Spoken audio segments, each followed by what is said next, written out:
1050 a.m. This report has been brought to you by the Metropolitan Water District of Southern California. Are you doing everything you can to save water? Visit waterwise.com to learn more about saving water tips and the rebates from the Metropolitan Water District of Southern California. It's time for the KCAA Community Calendar, brought to you exclusively by Learn for Life, a growing network of public charter schools. The clear mission of Learn for Life is to motivate and mentor students who have dropped out of school and provide them with the personalized education and technical training necessary to advance their lives.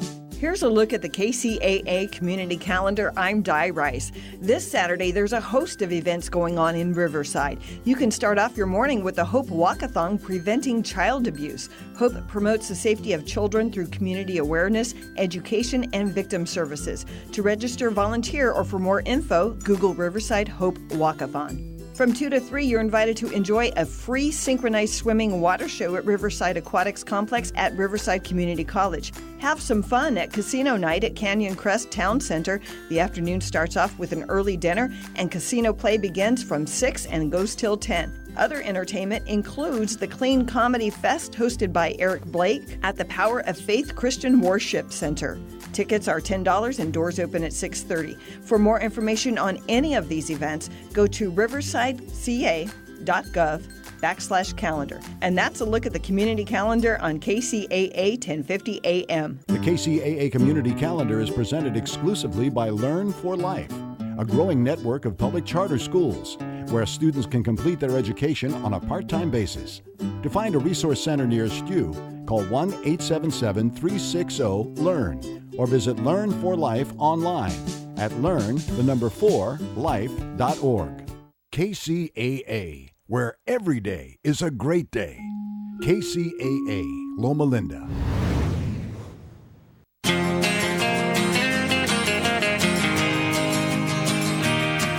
Take a walk on the wild side, where the birds and the bees survive.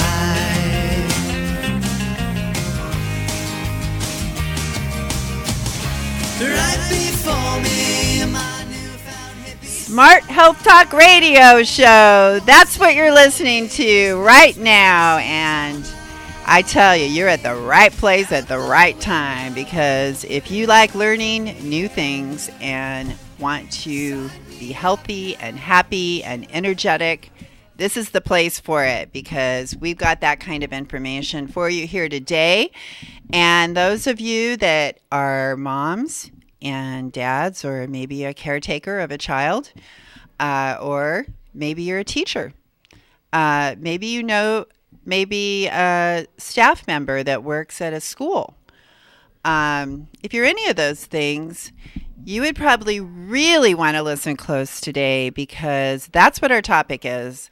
It has to do with people that work within a school for many, many years that's located in a place where there is lots of pesticide spraying, and that pesticide is drifting over into the air that you're breathing all day long at work.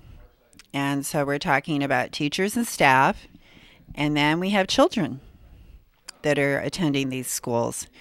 And this is a huge topic here, and we really need to address it, because our children are being exposed to some of the most toxic pesticides that we can ever imagine while they're at school, not under our supervision.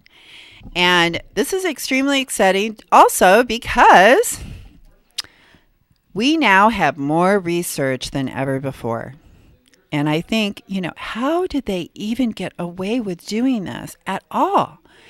And I start to think about how they got away with this stuff before, because we didn't have the kind of research that we have now. And I was just looking at the headlines today, and I mean, there's one research study after another that has to do with pesticides. And the latest research on ADHD We're talking about killing the good guys, the good insects, how it's destroying our environment, it's contaminating our water, it's exposing our children to unnecessary pesticides. And we know that there is a difference between organic and conventional, because there's a new video, you can search for it, Swedish Family Goes Organic on YouTube. And the whole family went organic for a week, and they tested before and after. It was all very scientific. And there's no doubt whatsoever that before they were on the organic diet, those children just not even near a farm, okay, were just what they were eating, were being exposed to a multitude of pesticides. And when they went on the organic diet, it went down to practically, zero pesticides. This is why we keep saying organic diet is so important. Now, I spoke with a person that was in charge of our county Department of Agriculture before I came on the show today, and I learned something very upsetting. First of all, when I did the research for our story today and our guest, who is not only the the vice president of the state Teachers Association, but he's the president of his local group over in Salinas, California. And he is going to tell us about the work that they're doing there to try and protect the kids. And when I was on, on the phone with the Department of Agriculture, I found out there is Families First. There's an effort to put kids and families first and put their safety first. And there's like pretty much these town hall meetings going on all over the state trying to get input. So please look into that and participate. Let your voice be heard, and let's protect our children here. When you speak up, this makes a really big difference. Now, this is going on. Now, I just wanted to add a couple thoughts why this is such a passionate subject to me. My previous guests have told me just what a serious issue this is. I had a personal experience where I know of up in Fresno, California, we're a big spraying area. They are spraying right across the street from schools. I have had people that have witnessed people in hazmat suits spraying pesticides directly across the street from schools. We've had Hawaii that is fighting this issue tooth and nail because they have practically more spraying per square inch than anyone on the planet. And their kids are being exposed. It's all experimental pesticides right across the street from schools. Kids are passing out, going unconscious, conscious nosebleeds. Doctors can't do anything. It's experimental pesticides. They don't have to reveal the ingredients. And then there's the big inert ingredients that we find in pesticides. They don't have to tell us what they are either, and can be worse than the pesticides. So we have all this stuff going on. It's overwhelming. It's upsetting. It's emotional. But you know what? It's nothing we can't change together. And that's what we have to start thinking about. Even if it takes 10,000, 100,000 steps, we have to start walking in that direction. Okay, I don't want to waste any more time because our guest is full of information that you're going to want to learn about and find out what's going on and find out what really happens, what people are really doing, action that they're taking, because all of us can do this. We can replicate it everywhere. So I want to welcome, and I'm sorry I ran out of the house so fast. Francisco, I forgot your last name, so you're going to have to give us your whole name and title, and go ahead and give us the your official school district name where your teachers association is as well. Sure. My name is Francisco Rodriguez. I am. Oh, Rodriguez! I should have got that right. So Francisco Rodriguez. I'm currently president of the Pajaro Valley Federation of Teachers, and I also serve as vice president with the California Federation of Teachers. My training is as a special education teacher, and I have been teaching since 1989. Well, That's an admirable profession. You are the people that I look up to that have all the patience in the world that I don't have, and I really appreciate that. So, what got you interested in even becoming a leader within your teachers union? Well, um, there was a lot of reasons, but the main reason is, of course, my love of the industry of teaching, and I believe that the actual practitioners, the people in the classroom doing the teaching, um, are the people that have the most valuable input to improve the practice. And so, our federation, our teachers union, um, represents those very people, and so that's my interest in being part of the federation's leadership. Well, that's one of the things we really encourage on this show is people to step up and be leaders. So, and you're an incredible role model. So I'm so thrilled to have you on the show today. Now, one of the big issues that within your teachers union, actually, it impacts teachers, it impacts staff and other employees that work at schools and the students. So there's, a lot of times, we're thinking about this, the kids and the students, but we forget that there's other people at the school as well, every day, all day. And this issue of pesticide drift, which is a very predominant factor in your area, because there's so many farms and so much spraying going on. This is really, nothing new. I mean, you guys have been being exposed to pesticides for decades. So what has changed that is getting people riled up about the spraying next to schools? What has changed in them? Because even though this has been going on for decades, we really haven't seen this kind of activism of people getting upset. Have they become more educated on the issue, do you think?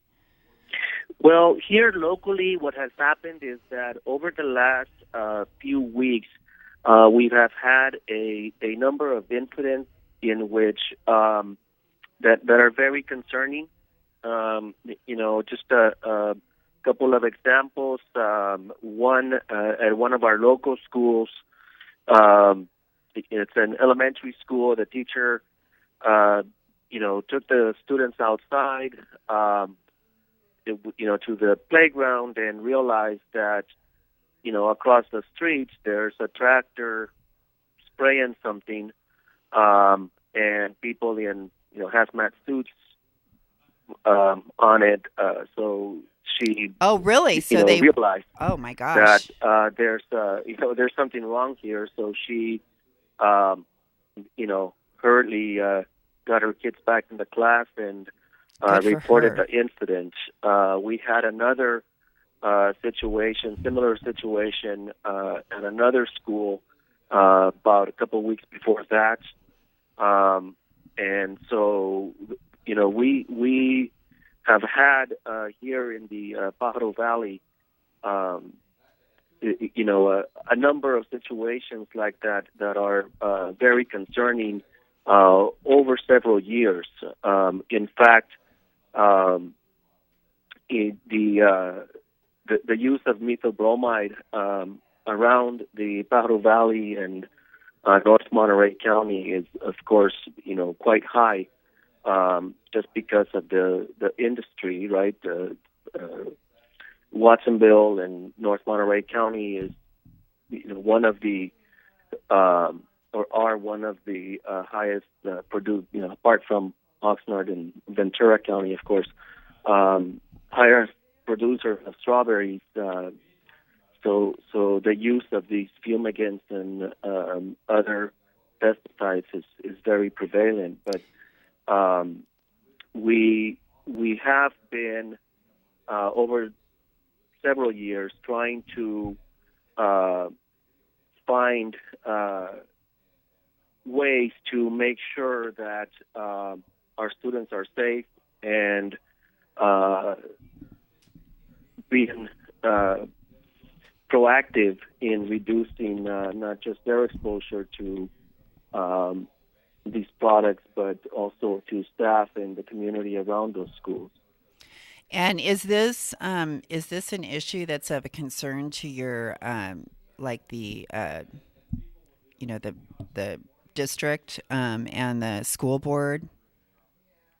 So we have within our contract a safety committee that addresses this. The district and the specifically in Monterey County. Let me back up a little bit. Our district is located in Santa Cruz County.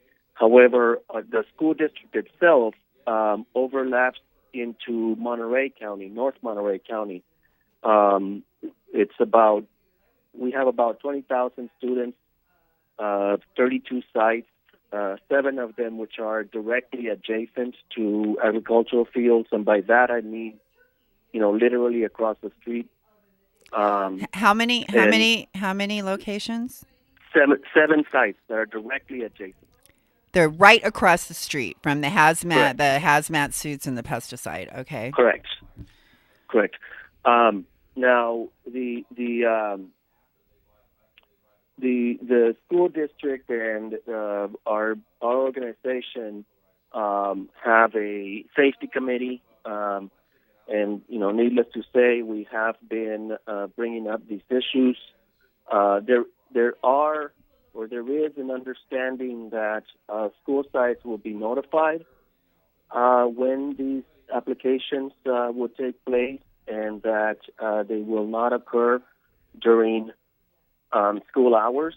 However, as I mentioned before, just in the last few weeks, we know that at least twice that has not been the case.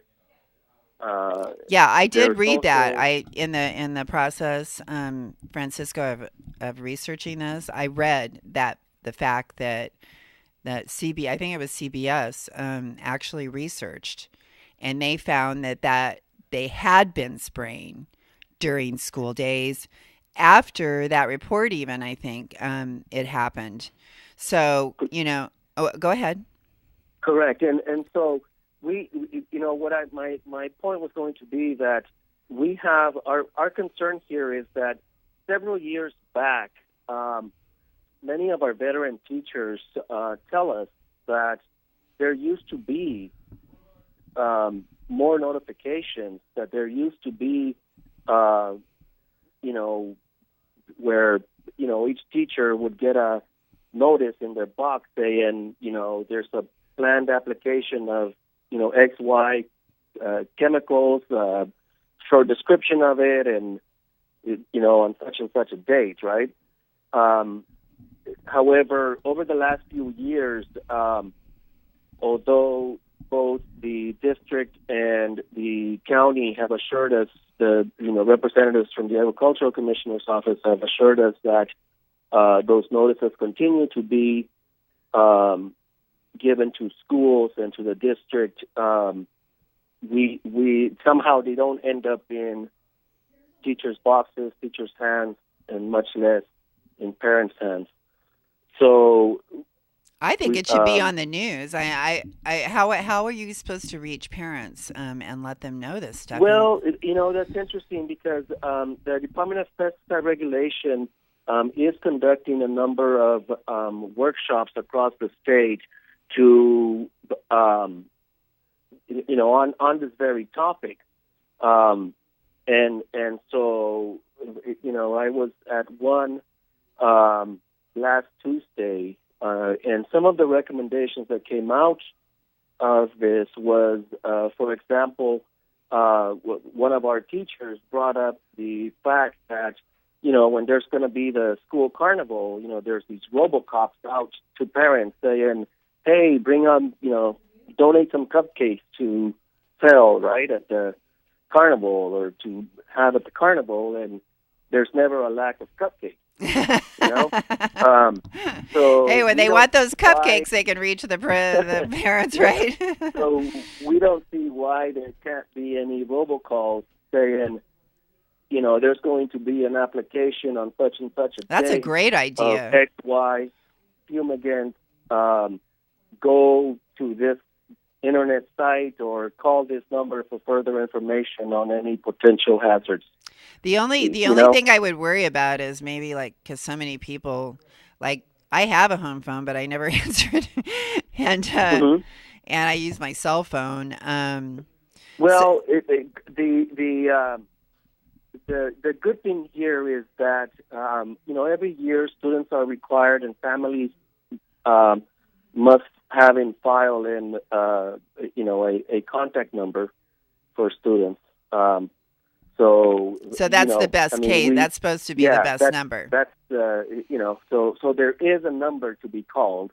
Okay. Whether people check their messages or pick up the call is But there's a good chance you're going to reach a majority of the Correct. population doing that, and that's why. And the cost is like what someone to sit there and type it in, and then the rest is all automatic. Correct. That's my understanding.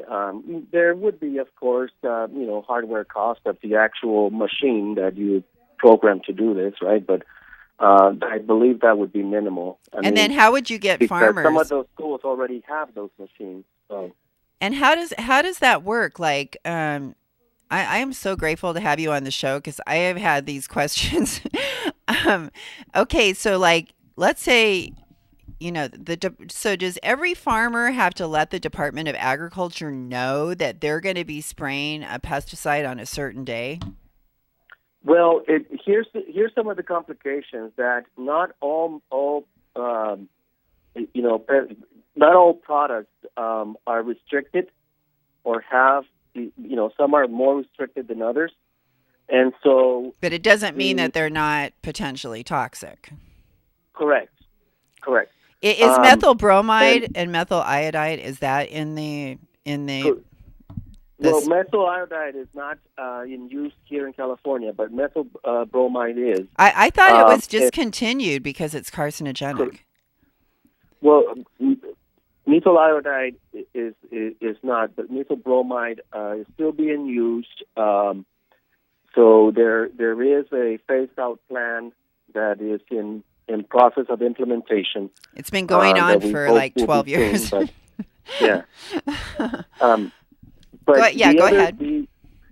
So some of these products have stronger restrictions than others, right? So it's difficult to say, to have one blanket answer to your question, right? Which is why we are proposing that there should be a 1 mile buffer zone around schools. I agree. Where no restricted pesticides are used or herbicides or any of these fumigants be used. In addition, we would like to see at a minimum a 1 week notification to a school prior to any application. And when I say any application, one of the things that we've learned is that it's very, and you'll find, and I still make the same, error, where I'll say pesticide, and then when we point at a certain product, the response is when, and that's not a pesticide, that's an herbicide. I know. So that's not an herbicide, I that's a get just fumigant. as mixed up. There's so many of them out there. They're all bad. So what we want to say is, any applications of these products, whether pesticides, herbicides, fumigants or fungicides, or anything that you're putting in the field, people should be aware. So there should be a buffer zone. We suggest a mile buffer zone around schools prior to any of these applications. 1 week minimum mandatory notice. And third, we would like to see a centralized database that, where so that, the community knows what is being, what products are being used and in what quantities. Ooh, So everyone's going to love that. Yeah, so I'll give you an example. When you're out looking to buy a home, one of the research options that you have is, you can go into a centralized database and look at crime statistics, for example, in a particular neighborhood. Yeah. So there's no reason, and my understanding is that there already is, record keeping of, what type of restricted products and the quantities of being used being kept already. So it's a matter of having, the ability to centralize it into a database that the public can access. Oh, yeah. So you can look and see and say, oh, if I'm going to live in that house, I better plan on being exposed to a little Roundup, a little, a little bit of this, a little bit of that.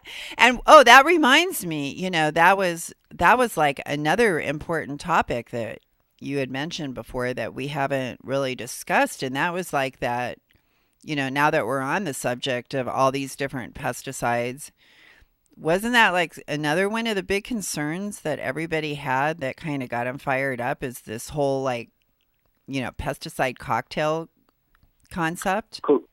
Correct. So a lot of the studies and the research that is done is based on, the effects or potential effects of one product, a particular chemical or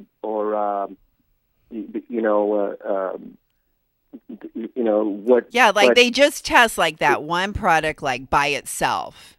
Correct. When they're And determining, is this safe? It's also tested like in a chronic, way. So, for example, I'm going to oversimplify this. The way they look at it is, you take a rat and you inject the stuff into it and wait to see what happens, right? Well, that's not the type of exposure that we're talking about. Earlier, I gave the example of, we have schools or a school system in which a student may potentially go from preschool to fifth grade at one school that is surrounded by agricultural fields where these applications take place, to a middle school from sixth grade to eighth grade that is adjacent to a agricultural field where these applications take place. So if you consider just that is 10 years of low-level exposure to not just one chemical or one product, but to a cocktail of various pesticides, herbicides, fungicides, or, but we don't know what that mixture, that cocktail of products over an extended period of time. That is very scary to me. If I was living there, I would be freaked out. Yeah. Well, in addition, that's looking at, the effect, the impact on the students, but we also, we have members, career teachers that have been at their schools for, 15, 20 years teaching there. We have families that have been, live around the schools as well, around those fields, that have lived there for many years. Have you guys looked at cancer rates or other disease rates of teachers within your district to see if there was any levels that were higher? I know that there have been a number of studies. Specifically, I know in Monterey County, that have looked at that potential of what's called cancer clusters. Yeah. But I don't know. The issue here is that we can point to link. In other words, where there happens to be, a lot of use of these chemicals, there also happens to be a lot of these cases of various types of cancers, but we can't really say, that's the cause. Because there's so many other potentially confounding factors that could be involved. Yeah, well, linkages can also be very easily refutable. For example, the person that, we've all heard this, right? The person that says, I smoked a cigarette and I didn't get cancer, right? It's kind of like, it has to be looked at in its totality. And so we know that it's not safe to be around or be exposed. You're increasing your odds of something happening. Yes. You're increasing your odds. And I've said this before on the show, but something I never forgot my entire life is I worked at a tall women's dress store because I'm 6 foot tall. And I'll never forget a woman from Imperial County came into the store and told me she had had 11 miscarriages, and they all happened right after her husband sprayed. And that's not scientific at all, and I can't prove any of that, of course. I don't even know what her name was. But it was just a story that was told to me, and it stuck in my head. And the woman, the look on her face, and the fact that she told me when we weren't like, I wasn't thinking about pesticides or anything like that at that time. I was selling dresses and clothes, and we weren't sitting there like talking about pesticides. So I don't even know how it came up, but the fact that she told me that, and then she told me that it happened right after they sprayed, I know that was something that was eating at her. And having lost 11 babies, I think I would be pretty upset. But, back then we might have even had like the DDT in that. I don't know. But the thing is, we know that there's risk. And not only that, but we have the precautionary principle that says if we even suspect there's a risk, then we should be taking precautions. That's correct. I mean, we need to have we need to have a safe environment. But it's so big. I mean, this seems so big. Yeah. But I have to tell you something good, because like what you're doing is so powerful, Francisco, because I had a wonderful Estelle Foster on our show, and she's a editor of an organic magazine. And she worked in Santa Barbara, and they had a big project there to get rid of pesticides out of the parks, because a lot of people were getting sick because of that. And so what they did, they started a program where they had to put a sign in their yard if they were going to spray. Anybody, the city, anyone had to put a sign in their yard if they were going to spray. And just picture this, in someone's neighbor, because you're spraying in your yard. You're really exposing your neighbor at the same time. And so they said you got to put a sign and let your neighbors know. And you have to go knock on all the people's doors within a certain radius and tell them per one face to face you're going to spray. And guess what? The amount of spraying decreased substantially when people had to go tell their neighbors, when they had to put a sign in their yard that they were going to spray. No one wanted to do that. So they just said to heck with it. Yeah, but that leads me to another point that we want to make, and that is that there needs to be a transition to safer alternatives. We cannot expect growers to switch to organic from one day to the next. That would have a big impact, not only on the growers, but on our communities as well, because many of the parents of those students depend on those jobs. They depend on that work, and we need to understand as well that some of the growers themselves have students, that have kids that go to those schools, right? So the key here is to transition to safer alternatives and to provide growers with the ability to do so. What's the plan? What's the plan to do that? Well, that's where we all, as a society, need to make those types of decisions. It's on us. We got to do something. How do we approach that? Not only as well. I'm saying us because we all share a certain level of responsibility, right? So, as an example, as a consumer, we have the pocketbook, so we can choose to buy only organic. We can choose to speak with our wallet, and this is music to my ears. By the way, we're saying all of this. I mean, it's yeah. I agree. I agree with you. How do we do that? How do we get people to understand that? It's easy to say it. The real hard work is in reaching a consensus on how to do it. Yeah. We know we can't do it overnight. We know that the growers are, they're not out to harm children. They're not out to. They're trying to farm. They're doing their, what they do, and if we are able to, as a society, come up with safer alternatives and better ways of doing this, then we would all benefit.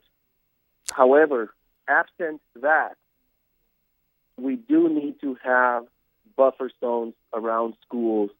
We do need to have mandatory notification, and we do need to provide the public with information about what is being used, in what quantities, and when it is planned to be in, when it's used. So, I'm here in San Bernardino. That until we move to safer alternatives, notification periods, buffer zones, and information to the public is essential here. I agree, and I don't think that the cost of the machine is that much to ask when you could accomplish all that in return with those robocalls. I think that's a great idea. And in the process of reading about your story, I learned that in San Bernardino, where I'm at, we actually have the problem here as well. We have schools that are located near fields where they spray. That's happening right here in San Bernardino. So don't think that anyone listening that is here locally, don't think that we're immune from this. We are actually, our children right here in San Bernardino are being exposed as well. So because of that, I hope everyone listening is going to start researching and asking questions at your own school. You can start with the district. You can start with your actual principal and find out, are they spraying the field that your child is playing on? I would want to know what day it is, because I definitely don't want my kid out there playing on that field the day after they sprayed. And we know that we can't trust they're not spraying during school days. And they say they do it at night. Well, they could spray at night, and then the next day, when less than 24 hours, our children could be playing on that grass. And we know that they use Roundup on the grass, because we got to kill those horrible dandelions, those evil dandelions that that are actually helping the butterflies and the bees. We wouldn't want a lot of those around now, would we? But I wanted to make a couple of other comments as well, because first of all, the fact that you guys have all those strawberry fields that you're surrounded by. I must be confused, because I was under the impression we were using that methyl iodide had been approved, and there were places in California that they were using that pesticide. Uh-oh. Oh, he's calling back. Wait, hold on, we lost our guest just for a second. Okay, we got Francisco back. Hey, Francisco, Hi. welcome back. Yeah, thank you. I must have gotten cut off. Yeah, But, I wanted to ask you about the methyl iodine because it was my impression that it was approved and that they were using it in places in California. it was, but I believe that that it is not methyl iodide. Is not being sold. I believe in the United States anymore. The company pulled out.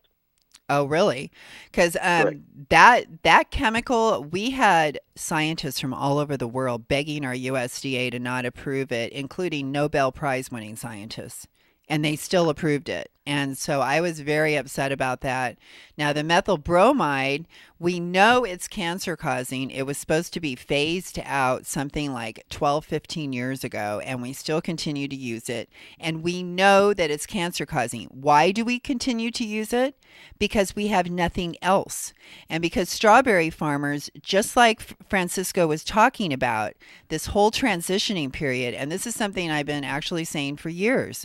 I totally agree with you, Francisco, that transitioning is what we have to focus on because we can't expect these farmers to quit cold turkey on these pesticides. I actually talked to someone that talked their family who had orchards like peach orchards or something like that to quit using their pesticides. And she said what they ended up with was bugs on steroids. That were just like it was just like a wipeout. It was horrible. And that little story, I never forgot it. And I thought, you know what, that is really a key point there, that we have to figure out how to create that transition. And that's also why I've had, and it's someone that I would be glad to get you in connection with, who is an expert at this. I worked for Nature's Past Cereals for 5 years, the world's largest organic cereal company. And the person that is in charge of securing all their raw materials for years to come is called Dag Flock. And he's from like Norway or Sweden or something like that. But he learned conventional method. But what he does is he works with all kinds of farmers to transition so that they can continue to grow as a company and will have the supply of wheat and all the other grains that they need for their cereals for years to come. Because, you know, you look at like 5 years from now, 10 years from now. So you have to start working with a farmer now to get them ready. It takes 3 years at least to transition to organic. So if you want to have someone supplying you 3-5 years, you have to start today to get them ready for that.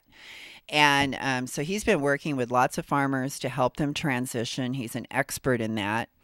Another suggestion that I would have, I love the whole concept of, learning to use less toxic pesticides as well. And I've been in contact with Omri, who's OMRI, stands for something. I can't remember what it is, but they are the overseeing organization that tests all the pesticides that can be used for organic farming. And very knowledgeable people. And there might even be some organic pesticide companies that might be willing to work with some of the local farmers. If you could get like some volunteers maybe that could help you. A person that I've been trying to get on our show I think he's pretty much from your area is Mr. Machimoto, who is very famous for his peaches and has written a couple of books. The Last Peach was a really profound book for me, because it was about his journey on transitioning. And when he started with his orchards, he started letting the grasses grow between the trees, and his neighbors were appalled how dare you have grass there? It's supposed to be perfectly manicured. There shouldn't be one single plant alive in between those trees. And so he figured out that it was all in the timing, because by letting the weeds grow and then coming and cutting them down at the right time, they didn't go to seed, and they added more organic matter to the soil. And I've been researching organic matter. Organic matter in the soil is like friggin' awesome. I tell you, you can increase the water holding capacity of soil just by increasing the organic matter. And you do that by letting the weeds rot on top of the soil. And when you just kind of cut them down and just leave them there, it's a mulch. It's adding organic matter to the soil. It's holding water in the soil and controlling the temperature of the soil and protecting it. And it's just like a win-win. But Mr. Majimoto he went through so much resistance to what he was doing by all the surrounding farmers, and getting the evil eye on what he was doing, and they couldn't understand it. But the thing is, what I love about these farmers is they've proven it can be done. And when I talked to our Department of Agriculture guy and just found out today that we don't even have one organic farm in San Bernardino County. We have small farms that sell at the farmers markets, but that's it. And we are like the biggest county in the friggin' country. Why do we not have one organic farm in our entire county? He said because the organic farms couldn't make it. They didn't have enough places to sell. And I understand that part of it too, because what happens is these big farms, the big mega conventional farms, and are in cahoots with the distributors, and they don't allow the smaller farmers to be able to kind of get in the chain. And what I would like to see is, I know I actually had this idea and bought some website names to do it, but I just know I'm not going to get to it anytime soon. But I think that some other people did get the idea too and have started. It was like an online way for farmers to enter their, let's say, they're planning their crop for the year. So they could put into a database, this online database, what they're going to have for the year. And then local businesses like restaurants, like my daughter's boyfriend is actually a chef at a restaurant that supports 70 local farms that supply their restaurant. And so they're working directly with the farmers. And so if we could make it easier for businesses to work directly with the farmers and be able to schedule, their distribution, that's the other big part of it. But, people could bid on that produce. They could say, oh, you're going to have, 50 bushels of, whatever.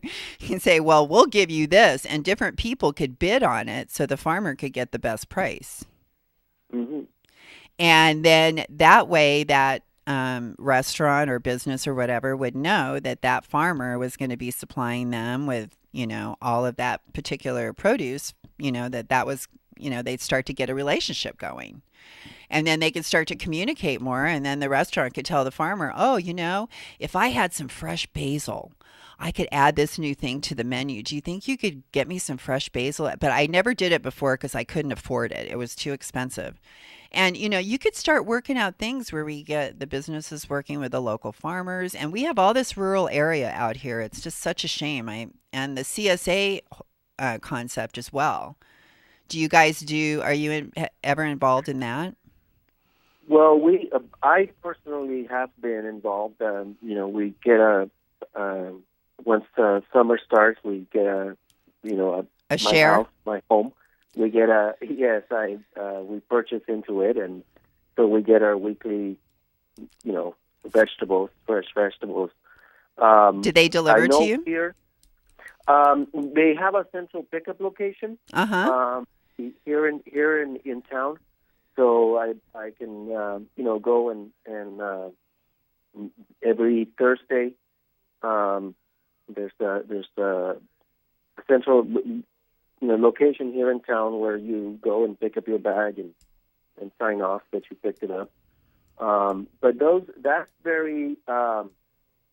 It's a really good concept. I mean, and you get fresh vegetables, fruit, everything is in season. Which is kind of like a setback for some people, right? So because you can't get whatever fruit you like on demand any time of the year. I love seeing my farmer's face. She has a beautiful face. She brings me the most incredible food and, keeps me feeling good and healthy and I love her. And I love the fact that I get to see her kids and, it's just, I love meeting the farmer that grows the food that I put in my body. I think that's like really a cool thing. Yeah. Go ahead. But that's part of the, what I was saying, that, we all share responsibility, whether you like your farmer or not, we still have a responsibility to, make sure that we demand good organic food, Thank you. Thank you for saying that. The growers and the farmers are going to meet the demand. And if there is no demand for fresh organic food, then why grow it? Yeah, because they got to sell it, and if no one's going to buy it, and we have to start. As I'm listening to you, Francisco, I just kind of go back to that concept of, I don't know. I don't consider myself arrogant at all, but I do think that my body deserves the best. I don't want to put poison in my body. That's the last thing I want to put in my body. Besides maybe something radioactive, I don't want to put poison in my body. I don't want to give it to people I love. I don't want to give poisonous food to people I love, and then we become poisonous people. But I don't want that. I want the fresh, best tasting food that's grown organically in soil that's full of nutrition and microorganisms and nutrients, and it comes through in the food. When you eat food out of healthy soil, it just tastes different to me. When you have all those earthworms and microorganisms and stuff, and food that tastes that good, man, it's worth a little bit of extra effort to go get it, in my opinion. People go out of their way to go to the freaking fast food restaurant, but they won't go a few extra blocks to go to a farmer's market. Yeah. I don't understand. Or, I was talking a couple of weeks ago because I've actually had a forager for Whole Foods, and I was like, forager, and it kind of got me thinking about that word. And really, that's what human beings were. We were like damn good foragers. That's how we've stayed around, right? Mm-hmm. We are good at that. We're good at finding stuff when we really want it. And you just have to decide, I want organic for my body. I deserve it. I deserve the best. I deserve the pure, the good tasting, the free of pesticides. I deserve it all. So, how do we get people to think that way, Francisco? Yeah. I don't know. You have been such an incredible guest. I can't tell you. All of the information that you shared with us today, it is just so important. And I hope that we have inspired people by listening to this broadcast to do things within their own school districts, because this is like helping. It's not only helping our kids, it's helping the people that, teach our kids, that watch out for our kids when they're at school. They deserve to be helped too. And drift is a real thing. Why are we spraying hazmat suit pesticides across the street from schools? We need the buffer zones. Tell us the three things that we need again, Francisco. You got them down pretty good. So what we're asking is for a 1 mile buffer zone around schools, so that there are no applications of these products.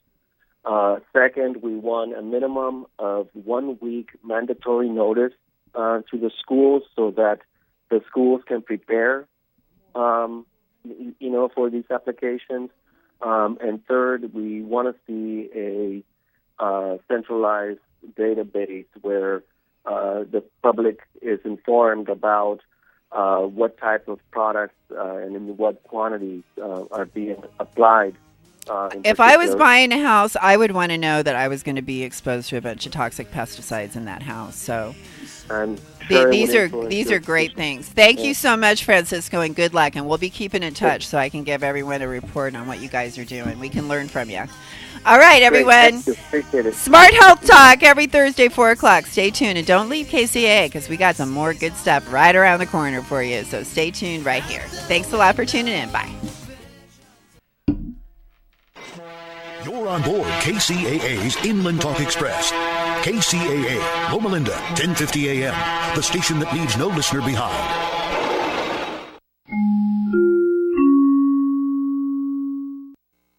I'm Tom Busby, CNBC Radio. Reports say the latest computer data breach targeted the Federal Office of Personnel Management. It handles security clearances and employee records for 4 million past and current federal workers. Worries about whether Greece may default on bailout loans even as negotiations with creditors